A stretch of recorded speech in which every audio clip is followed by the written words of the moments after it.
दुईजना डेटिङ बसिरहेको रहेछन् अनि अब तिनीहरूलाई मैले यस्तो प्रयाङ्क गर्छु अब तिनीहरूको रियाक्सन चाहिँ हेर्नु है गाइज ल अब मैले क्यामेरा यहाँ राख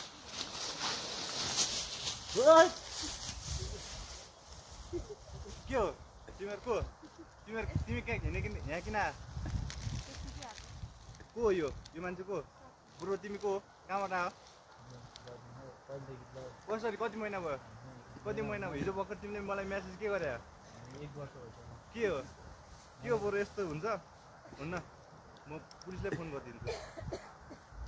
अर्काको गर्लफ्रेन्डलाई यार यतिकै गर्ने यार मेरो मेसेज खै यो मेसेजले के गर्छ तिमी के भयो किन हो यस्तो मान्छेले हेरे बनाइदिने यार अर्को बोयफ्रेन्ड रहेछ अनि छ भने भन्नु पर्दैन बोयफ्रेन्ड रहेछ यार उसको के साथी भएर अनि साथी भयो यहाँ खोल्सामा बस्छ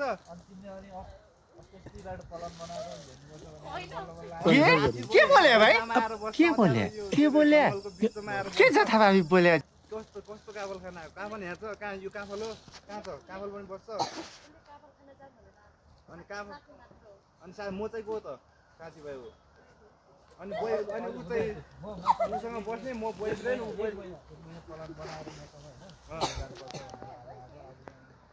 एक महिनादेखि प्लान बनाएको भए उसले त मसँग हिजोसम्म काफल खान जाम अनि यता कहाँ जाम भनेर घुम्न जाम या भन्ने मेसेज गरिरहेको मसँग अहिले बोयफ्रेन्ड छ भने भन्नु पर्दैन साथी भनेर अनि यस्तो खोल्सामा बस्दिने को आएको तिमी को आएको यहाँ कतिजना आएको ए 2 जना मात्रै आएको खै त तिम्रो साथीहरूले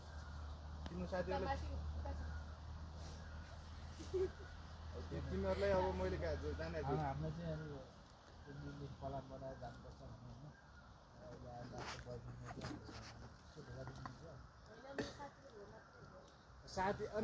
साथी भन्ने हुन्छ यस्तो पनि साथी हुन्छ खोल्सामा आउने कस्तो साथी हो यो साथी हो कुन एङ्गलबाट एउटा साथी देखिन्छ तिमीहरू खोल्सामा आएर बस्ने ठीक है ठीक है समझ गया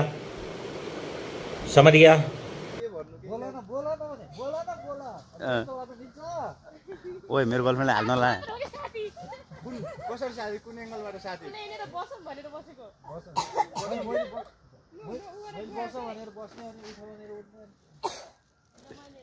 अनि मैले भन्न खोजेको हो अब साथी भयो तिमीहरू आयो होला केही भएन तर यहाँ खोल्सामा साथी बसौँ भने बस्ने अनि खोल्सामा बस्ने डाँडामा बस्न सकिन्न अरूले देख्यो भने तिमी कस्तो चिन्दैनौ हिजोसम्मको मेसेज गर्ने अनि त्यसपछि अहिले चिन्दैन को यो मान्छे को बोयफ्रेन्ड कसरी बोयफ्रेन्ड कुन एङ्गल हिजोसम्म छैन भने होइन हामी 1 वर्षबाट कस्तो डिस्टर्ब गर्ने ऊ मेरो गर्लफ्रेन्ड हो अनि कसरी डिस्टर्ब भन्ने हुन्छ ल अहिले आएर चिन्दैन अरे अब तिमी त्यस्तो नगर त मेरो खै मैले दिएको हिजो अस्ति तिम्रो बर्थडेमा दिएको गिफ्ट देखाउँछु त्यहाँ घाँटीमा लगाएको अनि यो मैले गिफ्ट दिएको स्वयं प्रमाण समेत छ के यो गिफ्ट त पनि दियो त अस्ति बर्थडेमा दिएको होइन मैले बर्थडेमा दिएँ होइन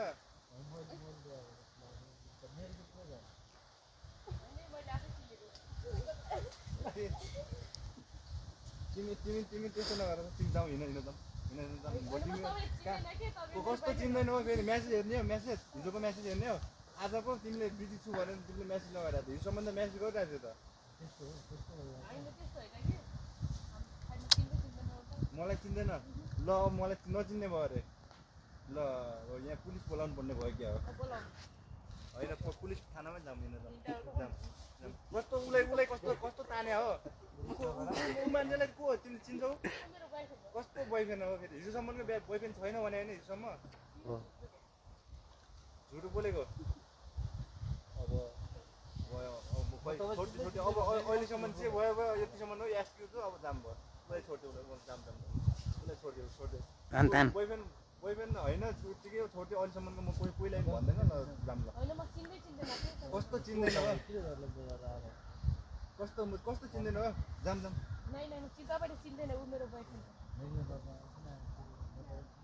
को तिमी ब्रो तिमी जाऊ त घर जाऊ त तिमी घर जाऊ त कस्तो गर्लफ्रेन्ड हो यो मेरो गर्लफ्रेन्ड हो के मलाई चिन्दैन कुन एङ्गलबाट चिन्दैन जाउँ जाउँ पर्छ मलाई रिस नउठाऊ है कसम झ्याममा हानिहाल्छ गर्नु सक्नु भन्नु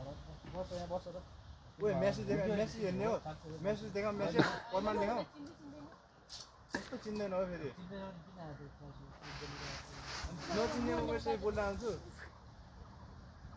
मान्छेलाई भर पार्ने यार खै के गर्ने छिटो गरेर त उसलाई छोड्ने हो कि मलाई छोड्ने छिटो डिसिजन देऊ त उसलाई छोड्ने हो भने मलाई मेरो मैले दिएको गिफ्ट महँगा गिफ्टहरू देऊ छिटो फर्क फिर्ता गरिदियो छिटो देऊ छिटो जाम नत्र जाम भयो कस्तो चिन्दैन हो फेरि म्यासेज यत्रो गरिरहेको छ कति वर्ष भयो हाम्रो लभ परेको 3 वर्ष भएन लभ परेको अहिले उसँग चिन्जान भयो कति भयो ल 2 वर्ष अनि 3 वर्ष 2 वर्षदेखि भएको रहेछ अनि मलाई खै त किन्न भने त अहिलेसम्म कस्तो चिन्दैन हो फेरि यो मान्छे आएर अहिले आएर यस्तो खोल्सामा बसे हुन्न जाउँ माथि डाँडातिर जाँदा यहाँ खोल्सामा कोही मान्छे आयो के मन लाग्यो कस्तो कस्तो चिन्दैन हो फेरि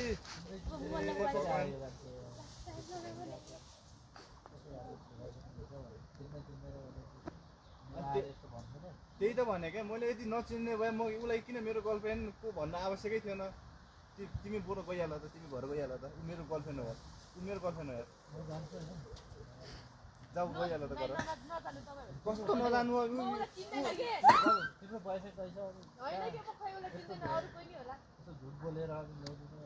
बुढो घर गइहाल तिमी घर गइहाल कस्तो मैले हात हाल्नु नपर्छ है बुढो मैले भन्दा ऊ कस्तो जाम हो है उसलाई छोडिदेऊ तिम्रो जाम होइन ऊ तिम्रो बोयफ्रेन्ड ल तिमीले 2 वर्षदेखि भएको भए पनि अनि मसँग 3 वर्षको रिलेसन के गर्ने त नि गयो खोलामा बग्यो त्यो ल ओए भाइ तिमी घर जाऊ बुढो घर जाऊ भनेको यार तिमीलाई मैले कस्तो मैले भाइ भनेर अलि रेस्पेक्ट गरेको छैन है अहिलेसम्म राम्रै मुखले भन्दा चाहिँ तिमी घर जाऊ यार घर गइहाल त ऊ मेरो गर्लफ्रेन्ड हो के कस्तो 3 वर्षदेखि रिलेसनमा हो क्या हामी कस्तो जाऊ कि तिमी घर गइहाल क्या यार छोडिदेऊ त यार जाम त म जाम त कस्तो जाम हो ऊ मेरै गर्लफ्रेन्ड हो हामी दुईजना हामी गर्लफ्रेन्ड बसिरहेको ठाउँमा त डिस्टर्ब गर्न आउने हामीलाई नि घर जा भन्ने कस्तो डिस्टर्ब गर्ने म उसको बोयफ्रेन्ड हो गर्लफ्रेन्ड हो भने चाहिँ अनि खोइ त उसले होइन भनेर कस्तो चिज ए अझ अहिले आएर दाइरे मेसेज देखाऊँ लभ यु भनेको मेसेज देखाऊँ म हैन के अरु कोही नि होला त्यत्रो भन्दा त म हैन के म तिमीलाई चिन्दैन अब अहिले आएर म मेरै गर्लफ्रेन्डलाई म चिन्दैन त्यत्रो भनिसकेपछि म चिन्दैन के यहाँ आएर डिस्टर्ब गर्ने हात चाहिँ नछोडै बरु मैले भन्दा चाहिँ तिमी घर गइहाल त